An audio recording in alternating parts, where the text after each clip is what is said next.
Good morning, good afternoon, and good evening to all our friends, partners, and viewers around the world. We warmly welcome you. We are speaking to you today on behalf of Daniel's Global Family Foundation, DGFF. DGFF is a youth-led organization made up of refugees and host community members, working side by side for one purpose: for God and humanity. Thank you for taking time to listen, to learn, and to stand with vulnerable communities. Today, we want to share with you an important story, the story of refugees in Uganda. This is not just about numbers. It is about people, children, mothers, fathers, youths, elderly. They are people like Sabuni, who lost her husband and 4 children to violence in the DRC. She fled to Uganda with nothing but the memory of her family and a will to survive. People who were forced to flee their homes because of war, violence, and insecurity, not because they wanted to, but because staying meant risking their lives. Refugees leave behind everything they know: homes, schools, jobs, and sometimes even family members, carrying only hope for safety. Today, Uganda hosts nearly 2 million refugees and asylum seekers. This makes Uganda the largest refugee-hosting country in Africa, one of the largest refugee-hosting countries in the world. Most refugees in Uganda come from neighboring conflict areas. South Sudan, affected by years of civil war and instability. Democratic Republic of Congo DRC, ongoing violence, especially in the East Sudan.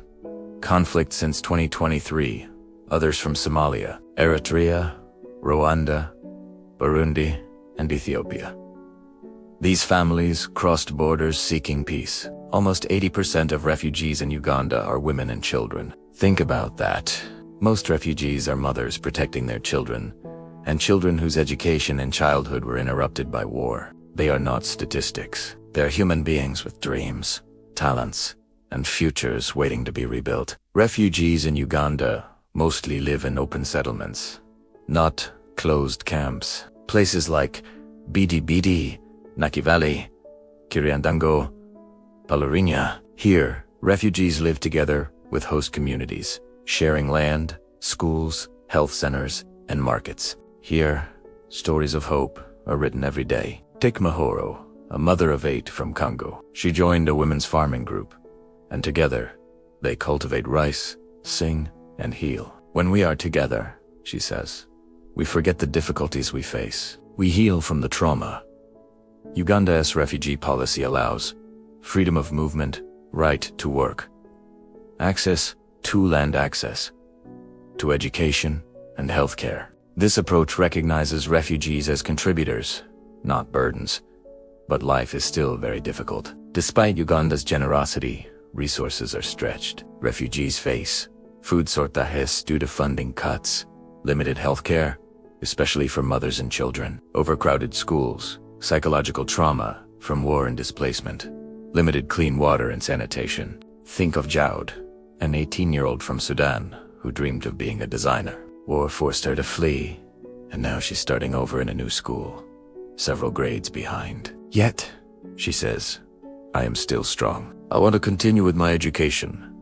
Humanitarian funding has declined, forcing reductions in food rations and essential services. Many families survive on very little. At DGFF, we are not just helping refugees. So I'm going to call up we are 3 more refugees people, and host youths and then we're going to do ourselves. some more questions. We understand this struggle personally. That's why we started DGFF. We saw the gaps and knew that youth could be partners for peace and change. We started small, with a football game aimed at bridging divides between different refugee groups. When that game ended in chaos due to lingering tensions, we knew we had to do more. We dedicated ourselves to fostering social cohesion and giving youth a voice. DGFF is a youth-led organization working to restore dignity and hope through supporting vulnerable women and girls, providing shoes and basic needs to children, running DGFF junior schools for refugee children, including war orphans, offering psychosocial support to traumatized youths, building unity between refugees and host communities. Our work is inspired by the incredible strength we see every day. Strength like that of Francoise, who, after surviving unimaginable loss, started a center to teach other women skills like tailoring and hairdressing. helping over 1,000 women become independent, or the determination of Patrick, a young man from South Sudan who learned carpentry and is now building a future for himself and hopes to mentor other youths. We believe young people are not just victims of crisis, they are leaders of solutions. We've seen it firsthand. We've trained young people in vocational skills, helping them start businesses with small grants. We've seen them become leaders in their own right, creating a ripple effect of positive change. Friends, this crisis needs more than sympathy.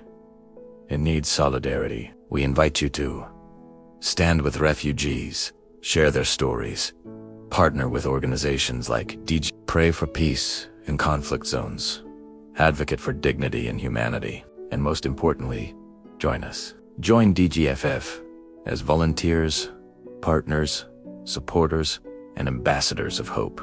Together, we can change lives. Thank you for listening.